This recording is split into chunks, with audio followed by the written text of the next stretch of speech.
Então, pessoal, essa semana o PET traz para a gente aqui a ideia de cromatografia, que é uma técnica de separação de misturas, e ela é utilizada para separar misturas com grande precisão, tá certo?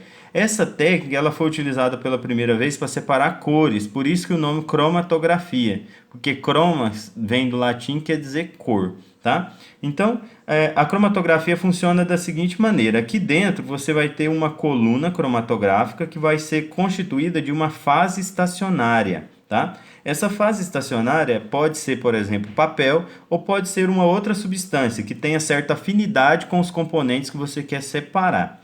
E aí, como é que você faz essa separação? Você coloca os componentes que você quer separar aqui dentro e você vai colocar uma fase móvel, um líquido. Esse líquido ou um gás, por exemplo, ele vai empurrar os componentes da sua fase pela sua fase estacionária e dependendo da afinidade que esses componentes tiverem com a fase estacionária, eles vão demorar mais ou menos tempo para sair da coluna cromatográfica.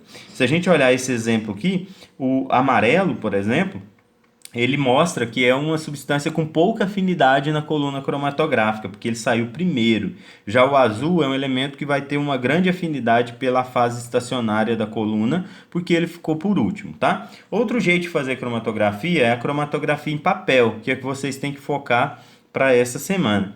Na cromatografia em papel, você faz lá uma marquinha aqui, por exemplo, com a tinta da caneta, e você mergulha esse papel em um solvente, normalmente álcool, misturado com água.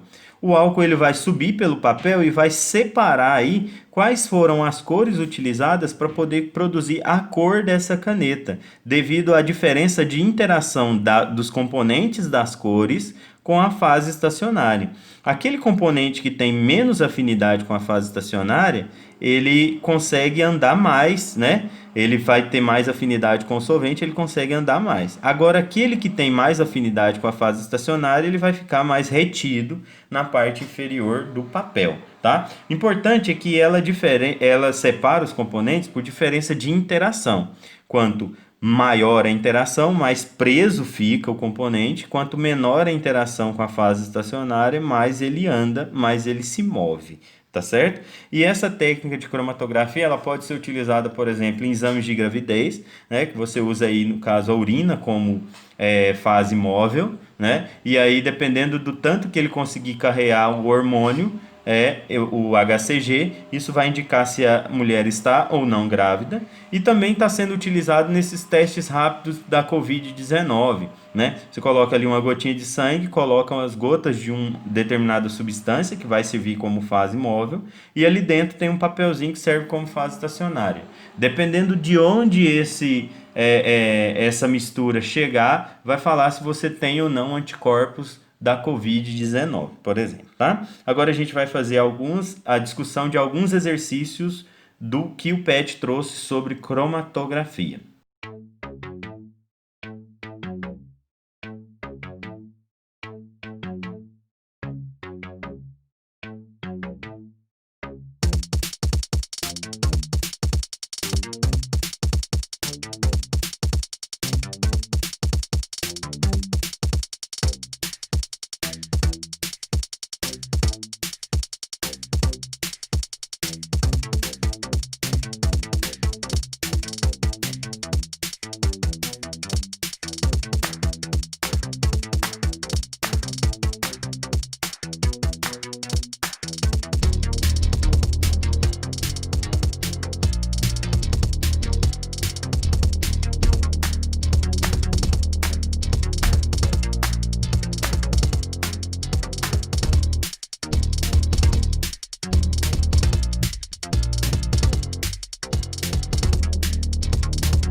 Então o PET traz para vocês algumas questões sobre o vídeo explicando da cromatografia, tá?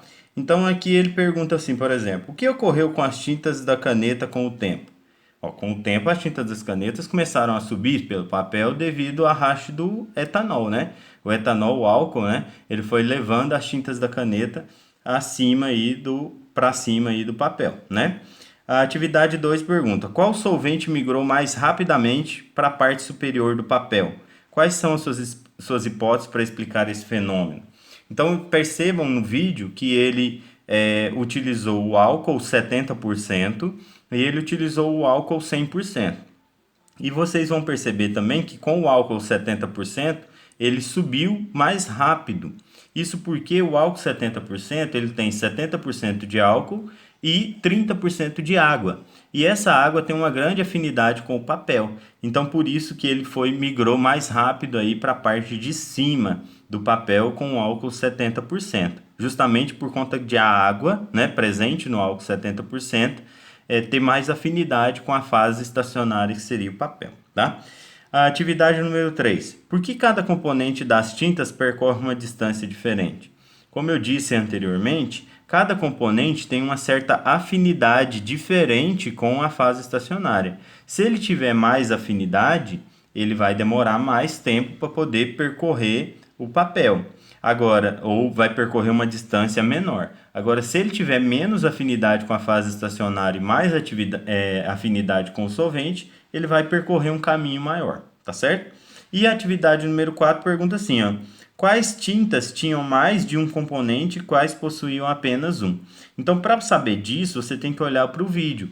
Quando ele traz ali uma tinta, por exemplo, que na cromatografia mostra diferentes cores, é porque ela tem diferentes componentes. Agora, se a cor foi uniforme, a mesma durante todo o processo, aí ela tem um único componente. Se eu trouxer aqui de novo para a gente o exemplo que eu coloquei no começo da aula, né? Se, por exemplo, eu tivesse feito a cromatografia com essa tinta aqui especificamente, eu vou verificar que tem 3 faixas aqui diferentes de cores, né? Então, isso quer dizer que ela é constituída de 3 componentes. Agora, se eu visse uma única faixa de cor, um único azul ou um único vermelho aqui, por exemplo, aí ela era constituída de um único componente, tá certo? Deu para entender a ideia? E a questão número 5 é para você realizar um desafio. Você vai ler com atenção e tentar responder aí. Beleza, gente? Então, para essa semana, o PET traz essa ideia da cromatografia, uma técnica a mais de processo de separação de mistura, tá certo? Eu espero que vocês tenham entendido. Se ficou alguma dúvida, coloca aqui nos comentários do vídeo ou me manda pelo WhatsApp que eu vou fazer questão de responder vocês, tá certo? Valeu, até a próxima. Tchau, tchau.